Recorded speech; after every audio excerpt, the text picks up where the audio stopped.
Social মিডিয়াতে অন্যের জীবন দেখে আফসোস করার কিছু নেই। মানুষ সোশ্যাল মিডিয়াতে ওইটাই পোস্ট করে যেটা তার সবচেয়ে বেস্ট বা ভালোটা। আর যারা বিদেশে থাকে তাদের সুন্দর ভিডিও বা ছবি দেখে কষ্ট পাওয়ার কিছু নাই, এটা মনে করার কিছু নাই যে তারা স্বর্গে থাকে। আপনারা ওইটাই দেখেন যেটা আপনাদেরকে দেখার জন্য আমরা অ্যালাউ করি। আমার ঘরে খাবার না থাকলে নিশ্চয়ই আমি ওটা আপনাকে দেখাবো না।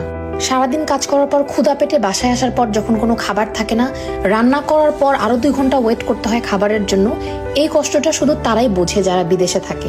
আর দেশে ওই প্রিন্সেসের জীবনটা ফেলে যখন মানুষ বিদেশে আসে তখনই বাস্তবতাটা হারে হারে টের পায়। আর যারা বিদেশে থাকে তাদের যে কি কষ্ট, ঘরে বাইরে সমান তালে কাজ করতে হয়, এটা আপনি যতক্ষণ না পর্যন্ত বিদেশে আসবেন ততক্ষণ পর্যন্ত আপনাকে বোঝানো সম্ভব না।